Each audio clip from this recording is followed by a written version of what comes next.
Hello বন্ধুরা, চলে এসেছি আর একটা নতুন ব্লগ নিয়ে। দেখো তো আজ আবার কোথায় বেরিয়ে পড়লাম। কোথায় যাচ্ছি জানলে আমার গ্যারেন্টি তোমাদের মনটাও ভরে যাবে। এই ট্রিপটা একদমই হঠাৎ প্ল্যান। কালকে শুধু মনে মনে ভেবেছিলাম, আর আজ মনে হলো যেন কেউ আমাকে ডাকছে।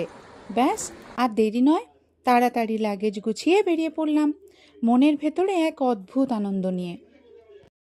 যেতে যেতে পড়লো একটা ছোট চায়ের দোকান। পরিবেশটা এতটাই সুন্দর ছিল যে চা খেতে খেতে একটু থেমে গেলাম। এই রকম জায়গায় বসে চা খাওয়ার মজাটাই আলাদা, তাই না? জায়গাটা এত সুন্দর, পুরো চারিদিক একদম খোলা। এখানে ধানের ক্ষেত আছে। ওয়াও!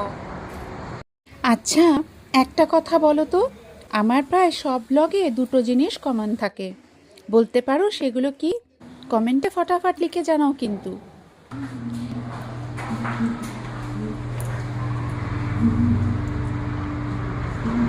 সামনেই ছিল একটা সুন্দর রেস্টুরেন্ট। ব্রেকফাস্টে খেলাম ধোসা, আর সঙ্গে সঙ্গে উপভোগ করলাম আশপাশের পরিবেশটাও। মনটা যেন আরও হালকা হয়ে গেল।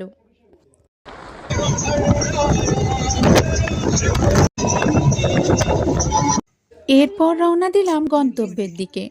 রাস্তায় নামলাম লাঞ্চ করার জন্য এক দারুণ এসেছি জায়গায়। এখন বনলক্ষ্মীতে খেতে। শুনেছি এখানের খাবার দাবার নাকি বেশ ভালো। দেখি, খাওয়া যাক, এটা একটা এক্সপিরিয়েন্স নেওয়া যাক। পরিবেশটা সত্যিই দারুণ সুন্দর।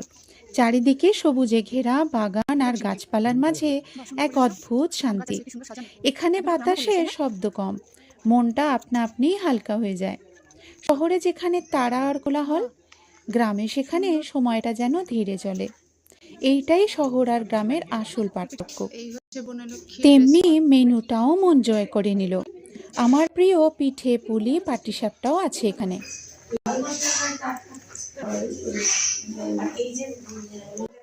রেস্টুরেন্টের ভেতরেও একটা যেন শান্ত ভাব।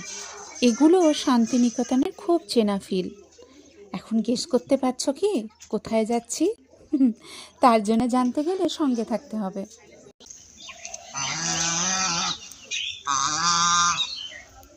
চারপাশটা একদম গ্রাম্য, চারিদিকে সবুজে ঘেরা, হাঁস ঘুরে বেড়াচ্ছে। এবার লাঞ্চ করতে বসবো। পে করে বসলাম খেতে। শালপাতায় ভাত, ঘি, ডাল, আলু পোস্ত, শুক্তো, ধোকার ডালনা, আর সঙ্গে ছিল ইলিশ মাছ। এক কথায় অসাধারণ একটা এক্সপিরিয়েন্স। লাঞ্চ শেষে আবার রওনা দিলাম। এখনও কিন্তু গন্তব্যে পৌঁছাইনি। এতক্ষণে নিশ্চয়ই আন্দাজা করতে পারছো, বিকেলবেলায় অবশেষে পৌঁছে গেলাম। হ্যাঁ, একদম ঠিক ধরেছ, তারাপীঠ। মানে আমার তারা মা। শুধু নামটা শুনলেই মনটা কেমন করে ওঠে, তাই না? আর মন্দিরে পৌঁছে গেলে অনুভূতিটা কেমন হয় তা ভাষায় বোঝানো যায় না।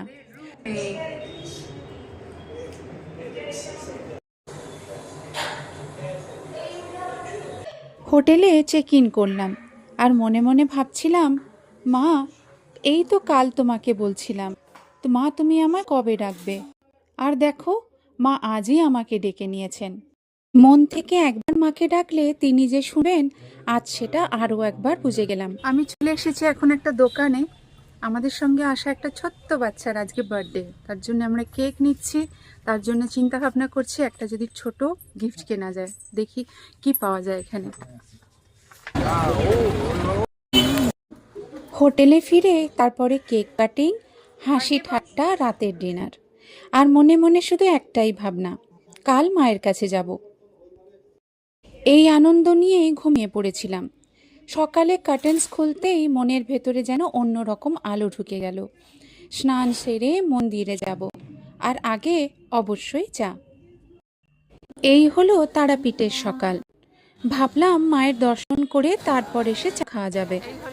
চারিদিকে ভিড় কোলাহল, অসংখ্য দর্শনার্থী ছুটে চলেছেন একটাই টানে, মাকে একবার দেখার আশায়।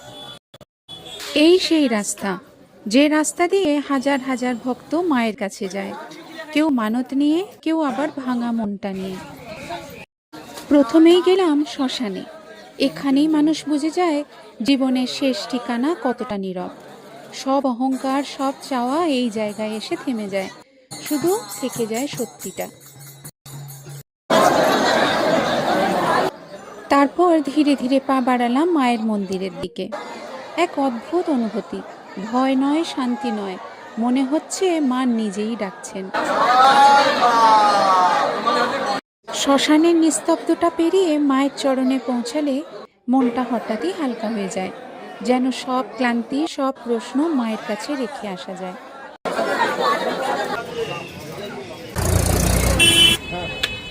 মন্দির থেকে ফিরে এসে চলে গেলাম সামনের এক চায়ের দোকানে।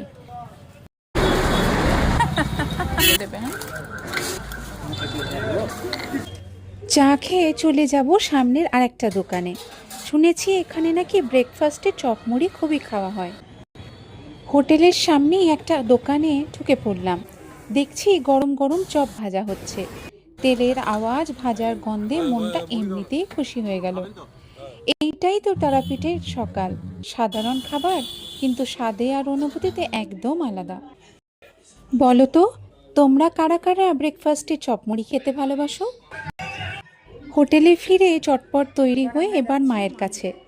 আগেই কথা বলা ছিল আমাদের ঠাকুরমশাইয়ের সঙ্গে, ভোগ মন্দিরেই খাবো। হোটেল থেকে টোটো ধরে রওনা দিলাম।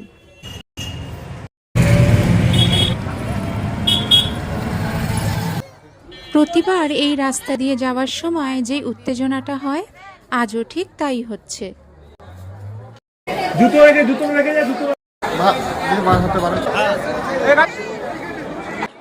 আজ শনিবার, ভক্তদের ভিড় প্রচুর। এই হলো মায়ের ভোগ। এখানে ভোগে মাছের মাথা দেয়া হয়, যা তারাপীঠের এক পুরনো ও গুরুত্বপূর্ণ প্রথা। বিশ্বাস করা হয় মাছের মাথা শক্তি, সম্পূর্ণতা আর প্রাচুর্যের প্রতীক। মায়ের কাছে একটি অর্পণ করা মানে নিজের অহংকার ছেড়ে সমর্পণ করা পুরো সত্তাকে। দারুণ সুন্দর জায়গা। আমরা এখানে বসে ভোগ খাবো মায়ের। ওয়াও, এই আমরা ভোগ খেতে বসেছি।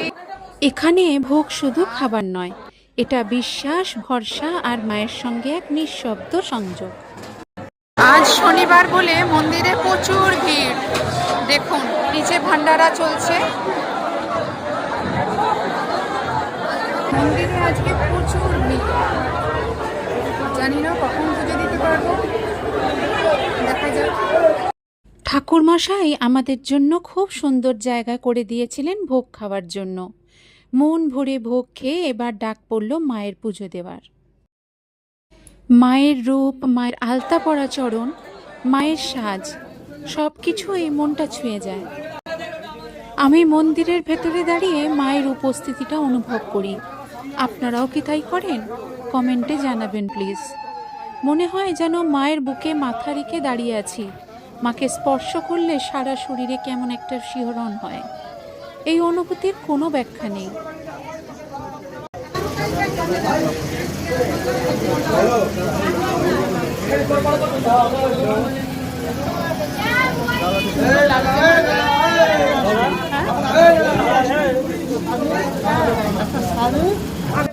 পুজো দিয়ে দর্শন করে মন ভরা আনন্দ নিয়ে ফিরে এলাম হোটেলে। একটু রেস্ট, তারপর আবার বিকেলে যাব মায়ের আরতি দেখতে। এখন যাচ্ছি মন্দিরে সন্ধ্যা আরতি দেখতে।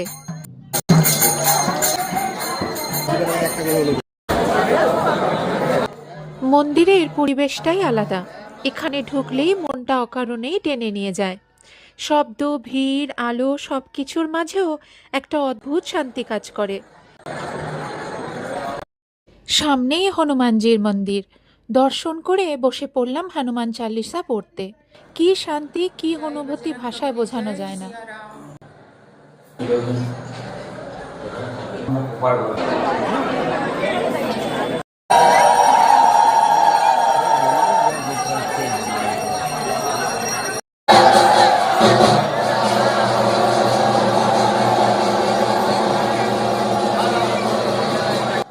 আরতির সময় সারা শরীরটা কেঁপে ওঠে।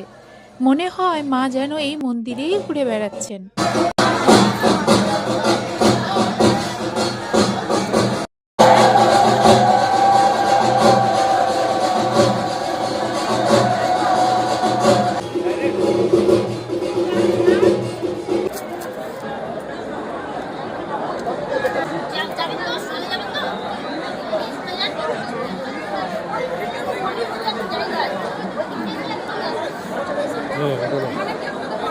পুরো মন্দিরটা ভরে আছে ধূপের গন্ধে, হাওয়ায় মিশে আছে বিশ্বাস আর ভক্তি। কানে আসছে উলুধ্বনির ডাক আর ঘণ্টার টানা শব্দ। মনে হচ্ছে যেন প্রতিটা ধ্বনি সোজা হৃদয়ের ভেতরে গিয়ে লাগে। এই ধূপ, এই ডাক, এই ঘণ্টার ধ্বনি সব মিলিয়ে মন্দিরটা শুধু একটা জায়গা নয়, এটা এক গভীর অনুভূতি। মন্দিরের ভেতরে বিভিন্ন জায়গায় মায়ের ভোগ দেয়া হচ্ছে। চেয়ে খেয়ে নিলাম মায়ের ভোগ। এখানে ভোগ খাওয়া মানে শুধু প্রসাদ খাওয়া নয়, মায়ের আশীর্বাদকে নিজের ভেতরে গ্রহণ করা। এই অনুভূতিটা শুধু এখানে এসেই বোঝা যায়। তারাপীঠ। হোটেলে ফিরে বেডে শুয়ে শুয়ে ভাবছিলাম, কত অদ্ভুতভাবে তোমার কাছে আসা। হে মা, অসংখ্য ধন্যবাদ সব সময় আমাকে আগলে রাখার জন্য। জীবনে কত ঝড় এসেছে, কতবার ভেঙে পড়ার কথা ছিল, কিন্তু তোমার আশীর্বাদে আমি এখনও দাঁড়িয়ে আছি।